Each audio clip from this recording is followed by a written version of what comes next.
pendant qu'il dormait, j'ai quand même, je suis pas resté assis tout le long, hein, j'ai quand même regardé un peu autour de moi si je voyais cette direction vers l'est, etc. Est-ce que j'ai vu un passage, quelque chose? Alors, effectivement, voilà, normalement tu dois avoir aperçu de toute la carte maintenant. Effectivement, au sud, tu vois qu'il y a un pont de cordes et de bois Ah oui, je qui l'ai a pas l'air vu. d'amener un peu plus loin sur une d'autres plateformes un peu plus loin dans la grotte. On y va? Ouais. Allons-y, ils sont mauvais.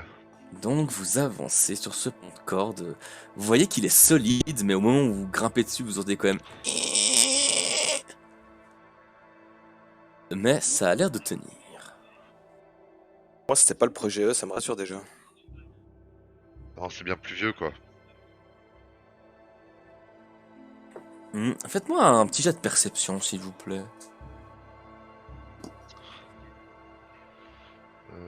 Sans vous donner d'ordre, hein. Tu peux, hein. C'est ton rôle. Ouais, ça c'est un 3, Steph, c'est bien ça, on dirait un 9, mais c'est... Ah là, j'ai fait un 5 pour le coup, hein. Ouais, mais avec tes bonus. Pas de bonus. Pas de bonus, alors c'était un 5. Parce que j'ai cru que pour être un 3. Change, mec, tes dés, ils sont moisis. Non, ils sont bien vidés. Sanael, t'as l'impression, quand tu regardes au plafond, qui est assez haut, t'as l'impression de revoir quelques-uns de ces mollusques qui t'ont odieusement agrippé la jambe.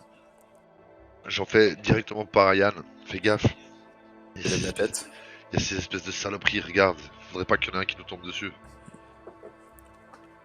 En fait, ce que je vais faire, c'est que je vais marquer l'endroit où tu les vois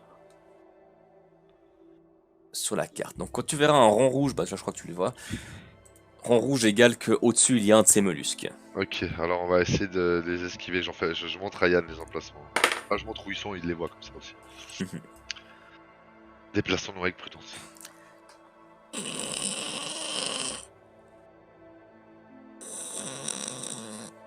Fait beaucoup trop bien le pont qui grince, mec, ça me trouble. C'est que ça? Ça a l'air d'être un reste aussi de construction Adam. C'est un pilier qui a l'air d'avoir survécu aux affres du temps. Rien inscrit, pas d'inscription. Rien d'inscrit de particulier. Ok, donc méfie-toi bien, Yann. Hein. Je lève la tête, hein. Pour être sûr Ouais, qu'il me bien tombe sûr. pas dessus, je suis prêt à faire du baseball. Ouais, moi je fais des zigzags avec mes yeux entre le sol et le plafond pour regarder où je marche et regarder au-dessus de moi. Ouais, ça marche. Attention, ce pont a l'air en plus mauvais état, Yann. Un pied dessus juste pour voir, mais je me tiens et je suis prêt à revenir sur la terre ferme. Ouais, ça a l'air de tenir malgré tout. T'as l'impression que c'est plutôt juste les planches qui sont au bout qui ont été fracassées. Les cordes ont l'air de tenir. Alors écoute, il y a combien de mètres là? Ouais, t'as... 5 mètres. Ah, 7 mètres, ouais. Pas 7 mètres avec mon armure. Alors, bah écoute, je vais y aller d'une traite. Ouais, Pou, pou, pou. ça marche. Moi aussi, je vais avancer. Tu vas voir le pont qui grince. Ça aide pour l'immersion. Un jet de perception chacun, s'il vous plaît. Ah, tourne-toi dans ce sens-là. Oh, c'est bon. Yann, il y a... Je vais quand même le percepter. Ouais, tu les vois aussi, mais nettement moins bien. Il y a de nouveau deux de ces mollusques parfaitement ici et ici, au plafond. Attention, Sanael. Ouais, j'ai vu.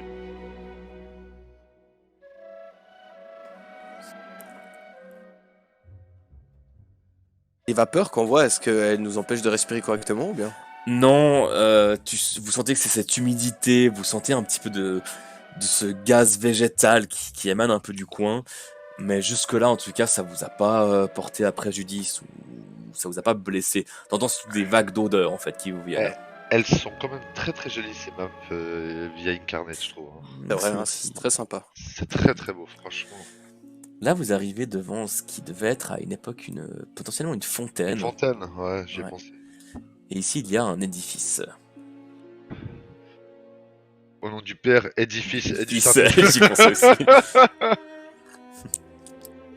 Et édifice aussi qui a l'air passablement détruit par les affres du temps. Des gravures sur la fontaine ou quelque chose, hein, pas de représentation, pas de figure. Non, rien de particulier non plus. Ok. Non. Mais ici, il y a des escaliers. Alors, on voit effectivement ici au bout des escaliers, il y a un trou, mais malgré tout, les marches continuent encore plus loin. Soyons prudents, continuons d'avancer. Pas d'inscription sur les murs ici, rien. Non, rien non plus. Ok. Et donc, vous montez ces quelques marches, vous montez ces escaliers et vous parvenez à une nouvelle plateforme un peu plus haut. Et face à vous, dans une brume crépusculaire, qui assez étrange quelque part, c'est comme si le plafond de la caverne semblait s'estomper et devenir tout aussi brumeux. Vous apercevez un édifice étrange. Oh. Oh. Est-ce que ça a l'air aussi neuf que sur l'image ou pas? Ça a l'air plutôt neuf. Ça a l'air dans le cas d'avoir survécu au temps. Hein. Ou est-ce que ça s'est déplacé dans le temps? C'est ça ma question. Tout indique quelque chose en rapport avec les rouages du temps. Mortel.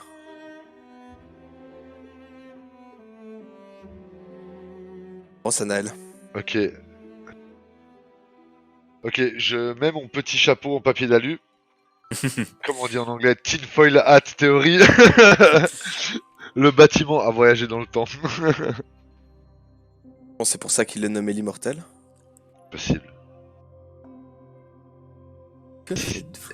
Et si c'était moi dans le futur qui m'appelait moi-même? Je vais quand même essayer de briser le silence. Je vais quand même en faire part à Sanaël avant d'hurler comme un débile, mais Je suis même à deux doigts de te dire, j'ai envie de crier, je suis Sanaël. ouais, bah vas-y, fais-le. Alors je le fais. Ton cri se répercute en écho dans cette caverne qui est devenue fort étrange tout d'un coup, mais pas de réponse. Où est l'immortel? Il veut me parler, qu'il approche. Pas de réponse. Je me retourne derrière, puis je dis, tu sais ce que ça veut dire? Qu'on va devoir aller plus près. Allons-y. Vous vous approchez, vous savez que vous êtes encore Tranquillement. sous terre, mais l'atmosphère qui se dégage de cette tour vous donne la sensation d'un bol d'air frais, malgré tout. Et à mesure que vous approchez de la tour, vous discernez cette atmosphère étrange, et vous voyez clairement une porte, ou plutôt une arche qui vous permet d'entrer dans le bâtiment.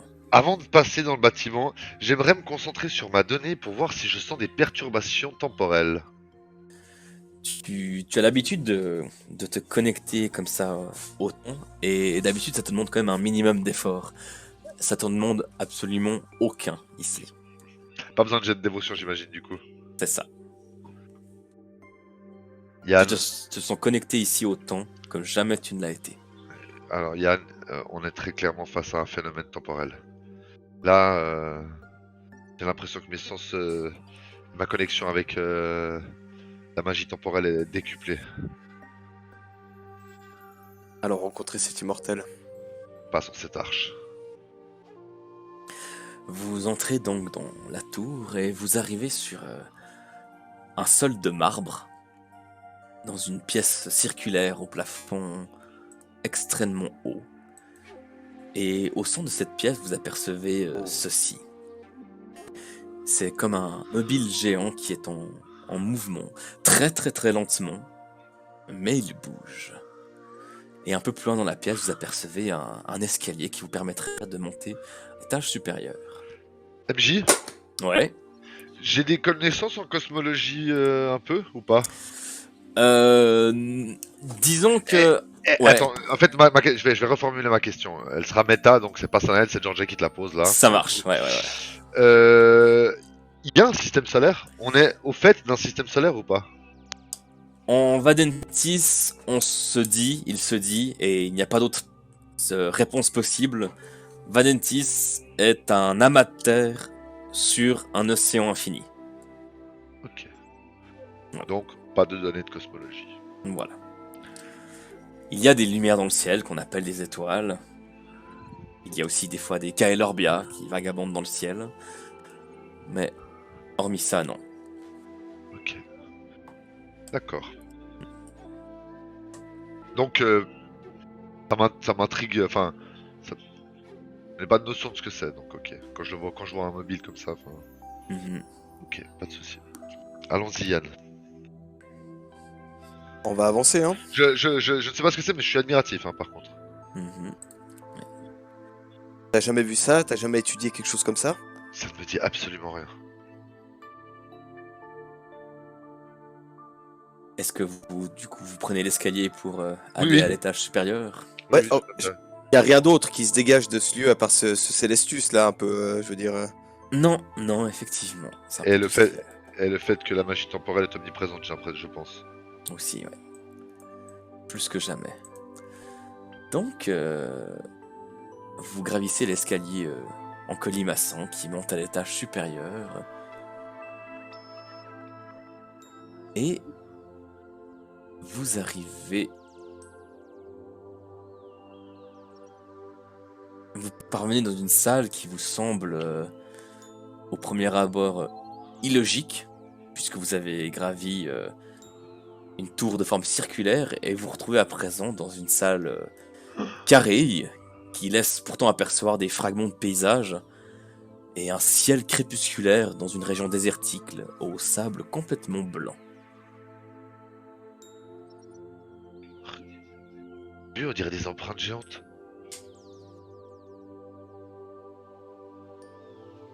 Effectivement, vous apercevez cette masse de pierre qui semble être sculptée en forme de visage. Ces traces de pas également géantes, ainsi que ce qui semble être une bouteille tout aussi géante. Ah ouais, ça n'a aucun sens avec Dim. Et Yann, toi qui es assez proche de ce visage de pierre, tu te rends compte de quelque chose d'étrange. En fait, voilà, t'es persuadé qu'il est fait en pierre, vous êtes persuadé qu'il est fait en pierre, mais de temps à autre, cette matière, elle semble s'évaporer rapidement, et elle laisse place à une surface lisse et transparente. C'est vraiment des soubresauts. Et ça devient comme presque un miroir, et à travers ce miroir, vous pouvez apercevoir des paysages, des lieux. D'un coup, vous voyez un temple au milieu d'une jungle, puis un flash, puis une région froide, dans une plaine complètement gelée, et un nouveau flash. Et il y a plusieurs paysages qui ont l'air de défiler dans la matière de cette pierre. Et l'un de ces paysages qui défilent dans la matière vous attire un peu plus le regard parce que vous le connaissez. Éclosion. Non, l'épée. Ah. Tu sais que j'ai pensé à Explosion aussi, mec. Vous voyez comme si vous étiez dans l'épée, au-dessus, dessous l'épée. Vous voyez comme si vous étiez dans la lame de l'épée. Et ça dure que quelques instants.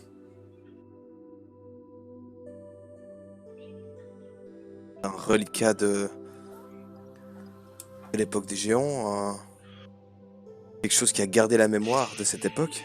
C'est bizarre, on dirait que cette pièce a la capacité de voyager peut-être dans le temps, ou que sais-je, c'est bizarre. On va essayer de te manifester, ça va être de nouveau. T'entends?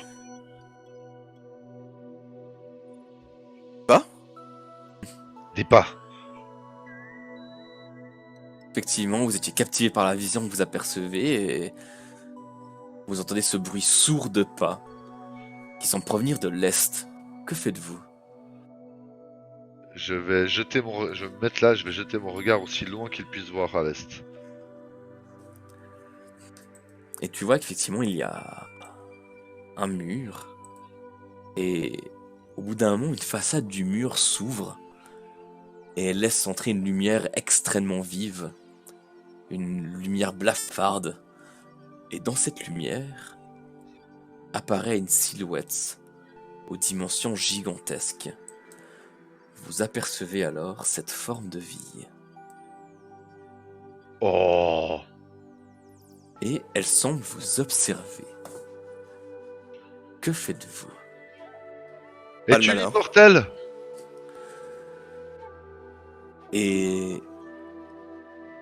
Elle continue à vous regarder. Elle n'ouvre pas la bouche.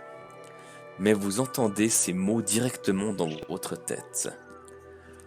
Suivez-moi. Mon ami vous attend. Et cette forme de vie s'en va d'où elle est venue, dans la lumière blafarde. Je regarde Yann du coin de l'œil. Regarde Sanael du coin de l'œil. Maintenant qu'on est là, autant avoir le cœur net. Allons-y. Oh, Star Wars, il est incroyable. Donc, vous la suivez dans cette lumière, et rapidement vous ne devenez vous-même plus que des silhouettes. Vous avez la sensation étrange, puisque vous ne semblez pas aveuglé par la puissance de cette lumière qui pourtant envahit tout votre regard. Vous êtes perdu dans cette lumière totalement blanche, et finalement, vous parvenez vers un nouveau lieu. Et vous vous rendez compte que la forme géante qui vous a guidé a disparu. Et vous parvenez ici.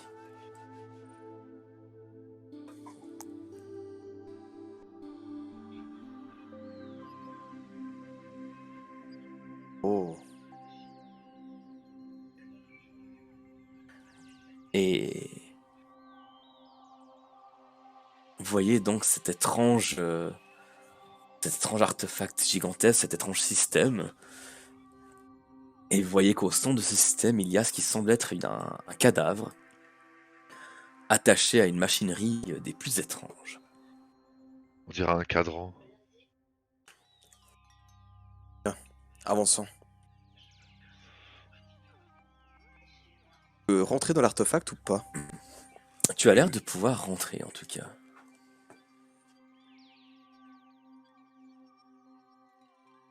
Et donc vous approchez de ce qui semble être ce cadavre. Et celui-ci relève la tête.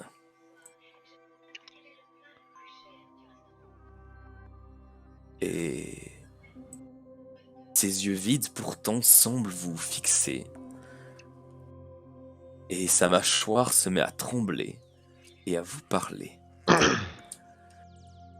Bienvenue à vous, enfants de cette époque. Tanael, orphelin du temps, et Yann Kakora Estmarche, celui qui porte l'ennemi. Je me présente, Terento, évêque du temps d'Asgard. Je m'excuse de vous avoir amené à moi de cette manière, mais je ne peux agir en dehors de ce cercle.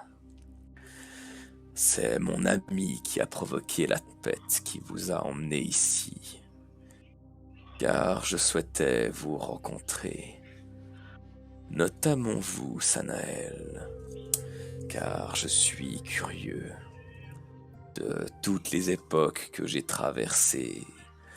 Je n'ai jamais vu aucun être capable de voyager entre les époques, encore moins en étant un enfant. Savez-vous comment cela s'est-il produit? J'ai eu des explications. J'ai vu. Non, genre, je sais pas ce qui s'est passé, pas exactement, mais j'ai vu ce qui s'est passé. Racontez-moi ce que vous savez. Alors, je me suis rencontré en tant qu'enfant, ce qui est toujours déroutant. Et j'ai rencontré ma mère, qui me tenait moi en tant qu'enfant, et moi j'étais adulte, en face d'elle, ce qui est encore plus déroutant. Et si j'ai bien compris, attends, si je me rappelle bien, c'est l'homme Pense. aux réponses. Ben, j'allais dire l'homme aux capuches, mais l'homme aux réponses. C'est l'homme aux réponses qui m'a... C'était un lyricème en fait. C'est un lyricam, exactement. C'est l'homme aux réponses qui t'avait réceptionné entre guillemets. Exactement, c'est l'homme aux réponses qui m'a réceptionné, mais c'est un lyricam qui m'avait envoyé dans le passé, au fait, dans l'église dans laquelle je me suis rencontré moi-même. Enfin, bah, c'était pas une église, c'était Bon. C'était une espèce de petite auberge, C'est un refuge. un refuge, ouais, exactement. Mais je sais pas par quel procédé il a fait ça, en fait. On m'a pas dit. Intéressant. Ainsi, un lyrichem est donc un être relié directement au 26. Ou plutôt va user de son âme et donc devenir une source d'énergie incommensurable pour vous envoyer dans le temps. Mais ta vie qu'il va probablement se sacrifier pour parvenir à un tel exploit. Malgré tout, je théorise qu'il fallait également un point d'ancrage à l'arrivée. Quelqu'un vous a-t-il donc réceptionné, entre guillemets? L'homme en réponse. Estuans. Estuan, celui qui a redonné la vie au monde. Du moins, c'est ce qu'il se disait.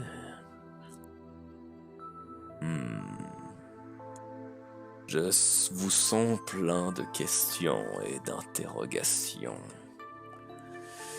Yann Kakora Estmarch, le nom de Naïr Phineos vous dit-il quelque chose? Tout à fait, c'était un général de l'armée d'Asgard. Même le commandant des armées, je dirais. Très bien, très bien. Il s'agit de l'homme qui a conçu l'arme, qui a initié ce que vous nommez premier cataclysme. Il s'agissait d'un ami à moi qui m'était très cher. Pour vous remercier d'avoir comblé ma curiosité, je peux bien combler la vôtre.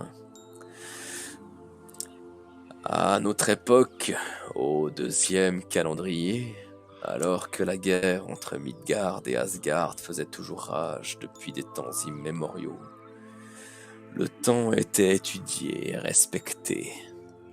De cela est née l'église du temps, dont j'étais l'évêque principal, le grand évêque. Mes capacités de vision ont été plus qu'utiles, et j'ai vu l'avenir de ce monde. Mais surtout, j'y ai vu son passé, et j'y ai vu où je pouvais rencontrer le dernier des géants. Avec mon ami Naïr, qui était déjà commandant dans l'armée d'Asgard, nous sommes partis à sa recherche, dans les profondeurs du monde. Et nous l'avons trouvé. Il nous a expliqué qu'il restait ici par curiosité. Tout comme moi, je reste aujourd'hui ici, par curiosité. Lui restait pour voir comment le monde évoluait depuis que les siens étaient partis. Il nous a alors transmis certaines connaissances sur la maîtrise des données. Il nous a donné des informations sur ce qu'était véritablement notre monde, sur ce que vous nommez aujourd'hui Vadentis. Certaines connaissances auxquelles les mortels ne devraient jamais avoir accès. Cela a énormément touché mon ami Naïr, ou plutôt, cela l'a bouleversé. Nous sommes rentrés dans notre pays, en Asgard, et j'ai plongé mon regard dans l'avenir alors que Naïr grimpait les échelons de la hiérarchie militaire, prenant de plus en plus d'importance au sein de cette guerre séculaire entre Midgard et Asgard. De mon côté, j'ai vu l'histoire de ce monde s'écouler. Pas en précision, bien sûr, mais les grands axes du temps. Et j'ai surtout vu ce que mon ami Naïr Phineos était sur le point d'accomplir. Alors je suis allé le confronter. Pas dans un affrontement, car j'ai bien compris que le temps était immuable. Que j'aurais beau essayer de l'en empêcher, ça ne changerait rien. Je l'ai simplement questionné sur le fonctionnement de l'arme qu'il confectionnait, sur ses raisons. Il m'a expliqué que c'était un projet pour mettre un terme à la guerre, mais pas uniquement. Pour anéantir les Adans dans leur ensemble, faire table rase de notre grande civilisation, soi-disant si sage et si avancée. Nahir était fatigué de cette guerre d'opinion. Il voulait laisser le monde à l'avenir, le laisser se débrouiller seul sans les Adans, que le monde vive naturellement. Il faut dire que les révélations du géant sur ce qu'était notre monde, ce que vous nommez Vadentis, l'avaient profondément troublé. Il ne voyait plus la nécessité de poursuivre une existence ici, pour quiconque. Alors il avait profité d'être en contact avec les plus grands chercheurs en armement militaire et d'être au sommet de l'armée pour mettre son plan en place. Alors il créa une arme au fonctionnement complexe. Le meilleur moyen de vous faire comprendre le procédé de cette arme serait peut-être... Oui, ça me semble être une bonne idée. Pour autant que vous ne mourriez pas dans le processus. Bon. S'il te plaît, reviens vers nous. Et une fois encore, vous entendez les bruits du pas du géant qui revient vers vous. Et alors qu'il s'arrête non loin de vous, l'homme, le cadavre de l'homme plutôt, lui dit « S'il te plaît, pourrais-tu les emmener au temple des 5 ? Merci. » Vous voyez que calmement, le géant hoche la tête, positivement.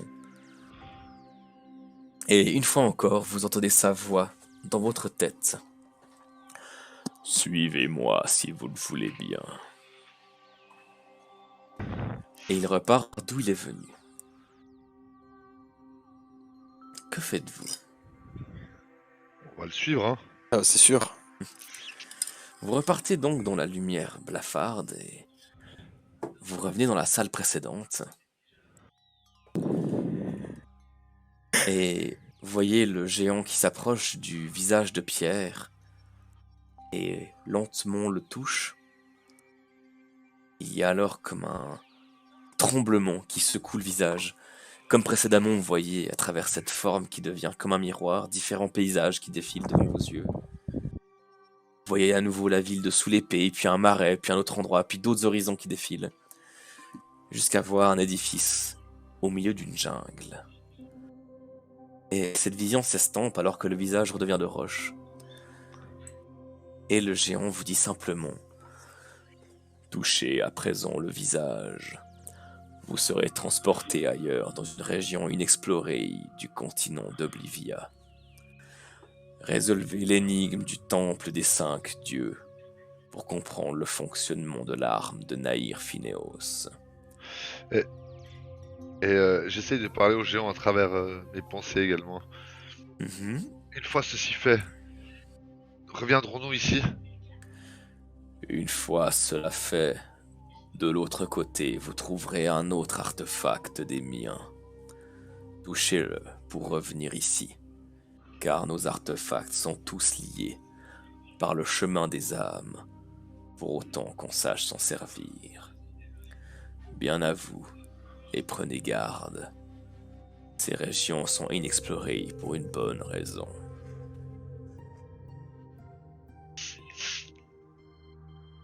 Yann, Mhm. il est temps. Je vais t'agripper à l'épaule. Je vais te tendre ma main gentiment en attendant que tu tendes la tienne en même temps. Je vais tendre ma main vers toi. Quoi qu'il se passe, je suis là pour te protéger. Compte bien revenir. J'ai beaucoup trop de questions à poser à cet homme. À cet immortel. Et on va toucher le visage en même temps.